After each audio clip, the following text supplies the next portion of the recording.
Welcome back, Tribe. We got one here from a channel called The School of Life, and they're saying why dating destroys your mental health. Let's get into it. The word brutal may sound a little hyperbolic and self-pitying when applied to an activity whose chief outward requirements involve attending romantic restaurants, ordering olives, sharing small plates, and at points perhaps exchanging kisses near the bus stop. Those in couples, and especially those who've been in them a long time, can be forgiven for wondering what on earth the fuss might be about.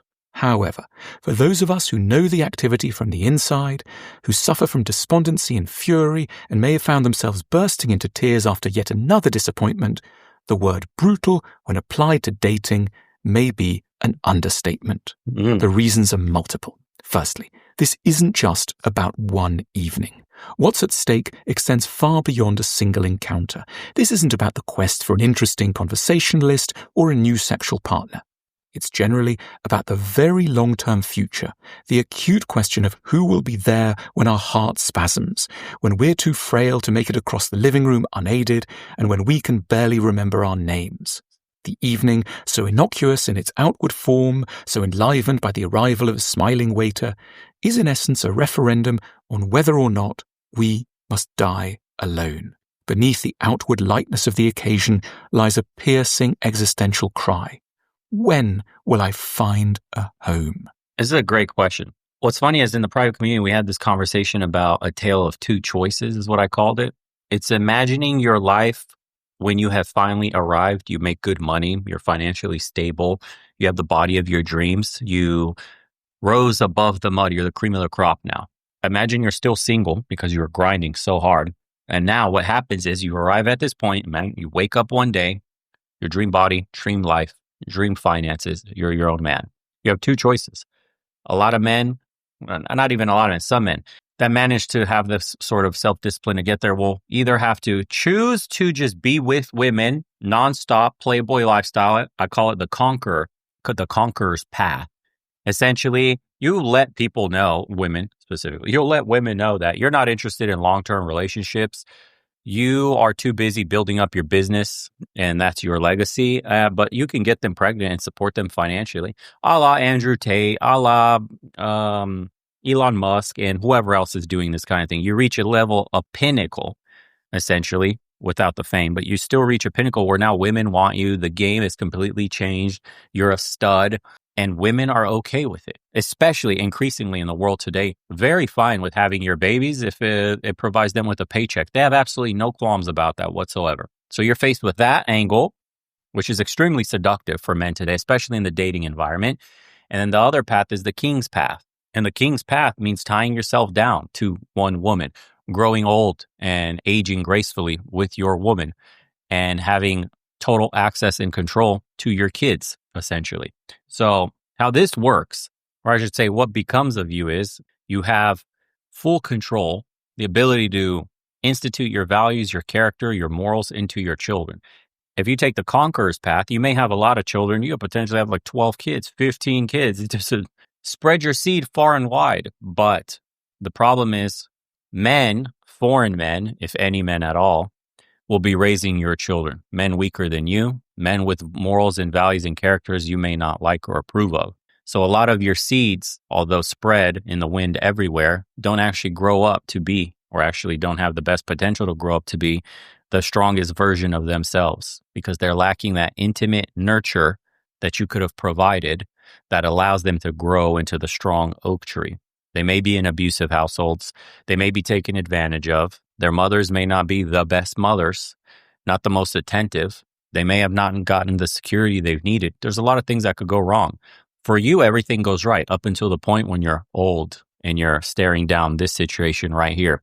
You will have seeds spread far and wide, and you will be at dinner tables alone because the kids don't really care for you. And even if some do, it's superficial because daddy's got money and he's a powerful man and I just want him for my connections. But I feel nothing on a deeper level for him. This man was absent my entire life. You have no sway, hardly any control. And so the people around you are only there on a superficial level.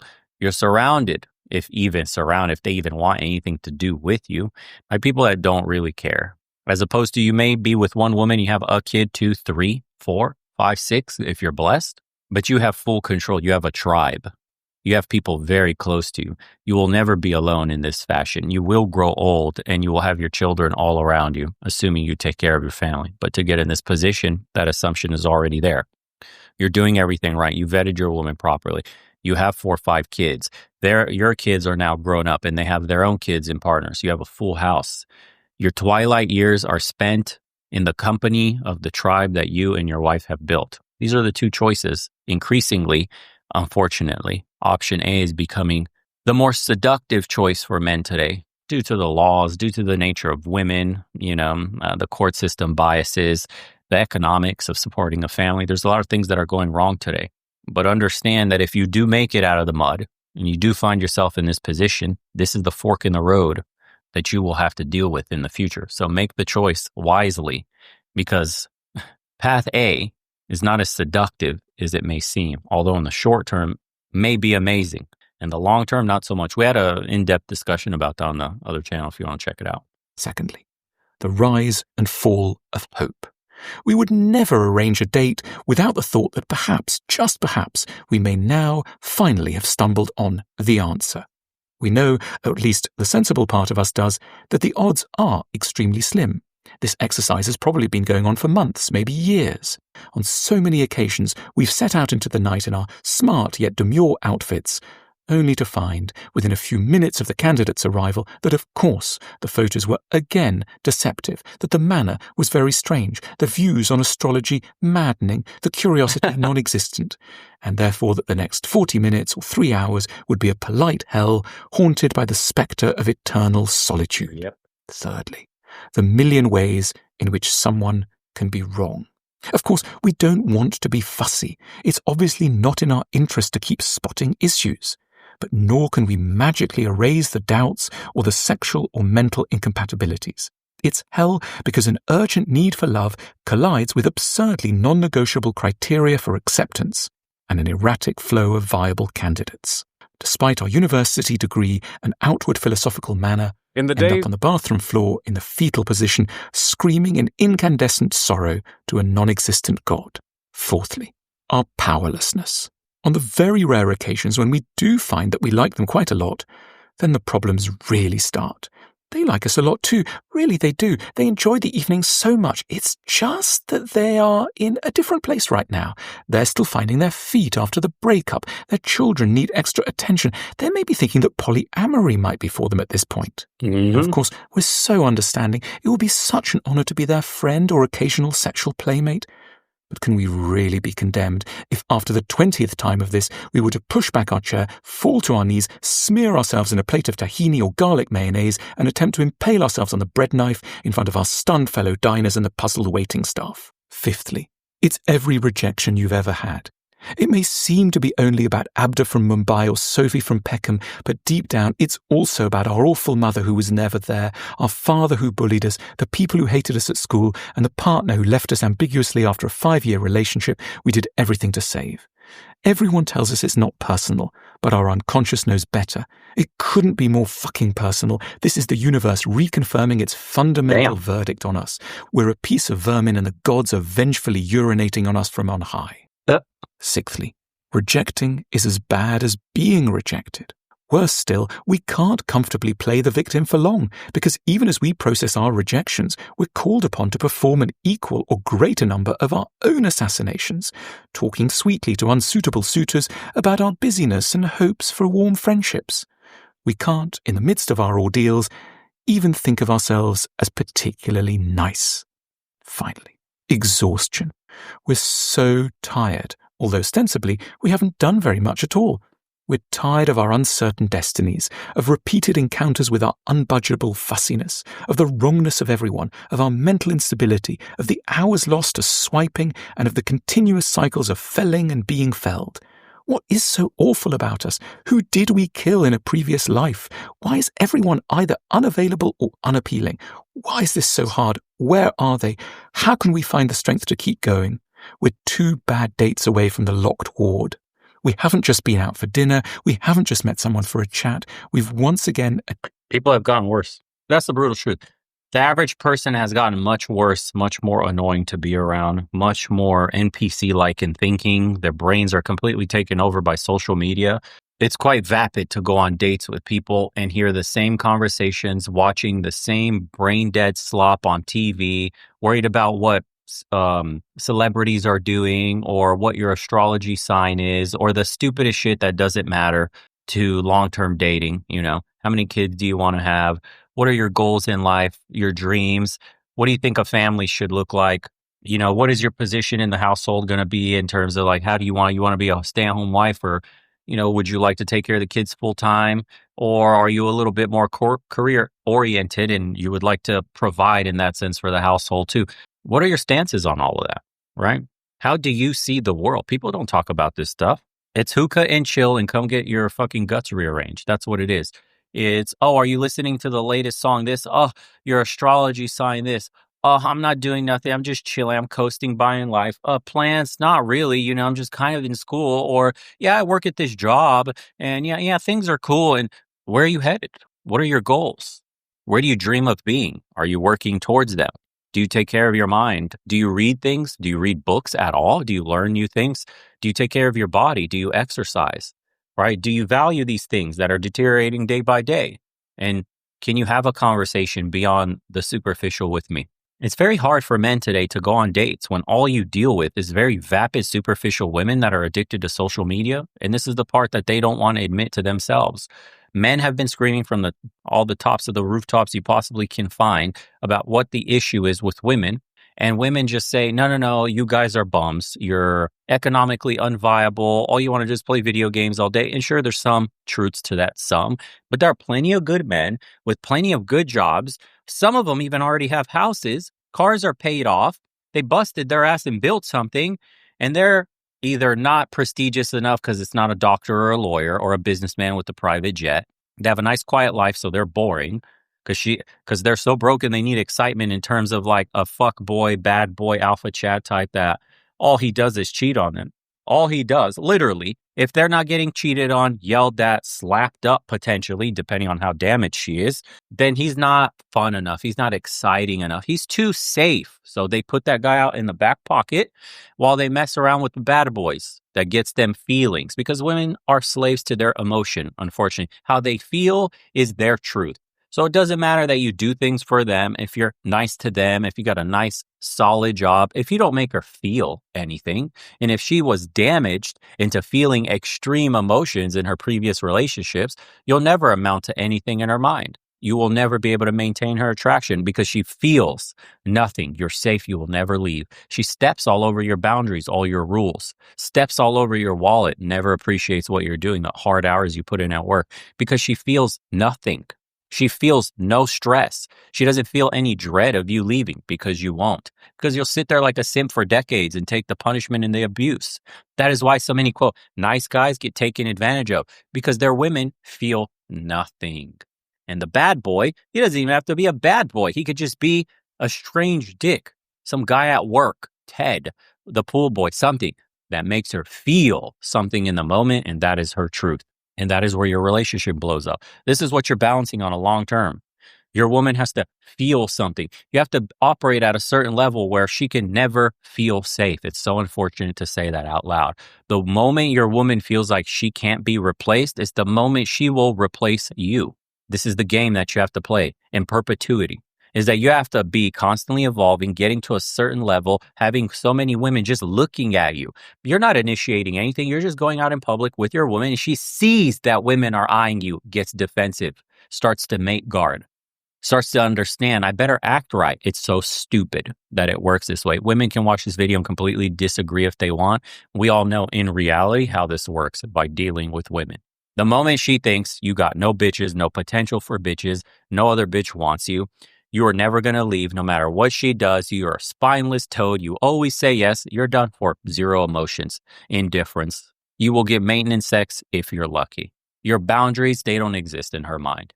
There are zero consequences for her actions. Congratulations. You put yourself in quite literally the worst position you could possibly put. And now your woman will end up walking all over you and turning you into a husk of what you were as a man. This is how you see these guys in 20, 30-year relationships come out of a divorce, a shell of a man, of what they used to be. They were never willing to walk away. It's ironic that you must be in a position where you're willing to leave your woman in order for your woman to be on her best behavior. It's almost like when you're not guaranteed something in life, you treasure it and you value it, right? If it was very hard to get and hard to hold on to, you value that thing more. If it was easy to get you from the woman's perspective, she didn't have to do much. You were the one constantly chasing and all that. If it was easy to get you and almost impossible to lose you, why would she value you at all? Why would the value in her eyes even be high? It's going to be low near the bottom in the corner there where her shoes are collecting dust and the rest of her handbags in the closet corner. You're a replaceable thing. That's why she has no fire, no emotional passion for you, nothing. And this is how men find themselves in these relationships where they're never having sex. Blowjobs are a past dream, bro. Good luck with that. You're in a dead bedroom and you're wondering what went wrong. Well, the part that went wrong is you made her seem like she was irreplaceable in your life as a man. When the brutal truth is this, you must always be ready to replace them when they act bad. And only then will women understand the value of keeping you around. It sounds so misogynistic. This sounds like women hating left and right, this and that. Women are going to look at this video and go like, oh God, what's wrong with him? But every single man you see in a happy relationship, every man's man, every dominant man, every confident man, every man is exactly what I just told you, embodies that exact principle. They're valuable because they are attractive. They will leave if they don't get treated right. A lot of other women do look at them. Their women are happy that they're with them because every other woman wants what she has. And she gets to keep him. And she loves to treat him like a king, loves to do all the bedroom fun, loves to take care of him in that sense because she has a prize in her eyes. And that prize is hard to hang on to. And everybody wants my prize. If you don't get to that position in your relationship, it's going to be dead. Now, that's the relationship aspect. First, you got to start with the dating, like this video is talking about. So you're going on a ton of dates, dude, millions of dates, potentially. And you're just listening to the same fucking conversations and all that talk that's so boring. And once in a while, you'll meet a person that's not superficial, surface level, and you have a good conversation. You go, you know what? This might be somebody that I can have a future with. Let's see what other characters, morals, and values they have. And slowly but surely, as you're dating, the masks, they start coming off and you find out potentially this could be somebody for the long term. And then you find out something you don't like. Could be sexual history.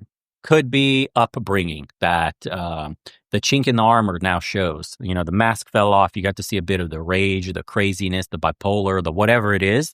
And you go, oof, can't be with this person now. That's actually a deal breaker. But you've invested so much. So what do guys do? They stay in these relationships. Maybe she can change. Maybe she can work on this stuff. Maybe she can evolve as a person. Sometimes habits die hard and they don't.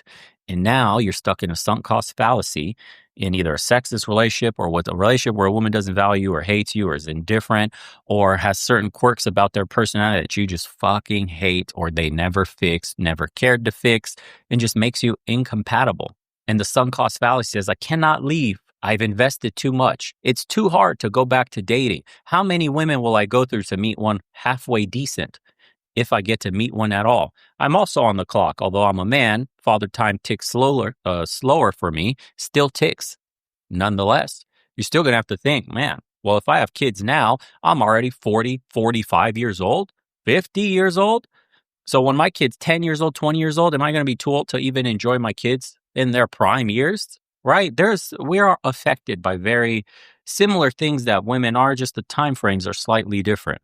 And it sucks because dating costs a ton of money. Man's expected to pay. For women, it's like free trials everywhere. She free trials men while you got to pay the intro price for every single woman that you're dating. You're paying the intro price to see if you like the service. And then you have to cancel and you just lost your first month.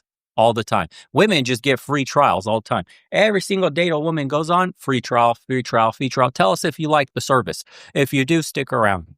And only then they begin to pay out of pocket later, which is called maintaining their end of the deal in the relationship, the womanly duties. This is why dating is so messed up, because women treat it like free trials. Like it doesn't matter. Like you are replaceable. They don't value the free trial that men are offering. And men are valuing up front the fact that they have to pay for the trial just to see if they like the service. They're not offered it for free. And then on the back end, when it comes time for the trial to actually do something, when the 7-day or 30-day fee runs out, You have to repay, and then all of a sudden you find out you're gate kept from a bunch of the features. So you got to pay premium now just to get the basics. You got to pay for the ultra subscription package just to get a bit of cooking. Now you got to pay for the premium ultra super duper 9,000 package just to get a woman that just greases your pole. Now you got to pay for the ultra mega super duper galaxy brain package just to get a woman that can blah, blah, blah, blah, blah. And on it goes. Do you see what I'm saying? In a weird way, when you're dating today as a man, the free trial that you paid for is oftentimes better, less headache, and has the principles of enshittification the deeper you go into the subscription package.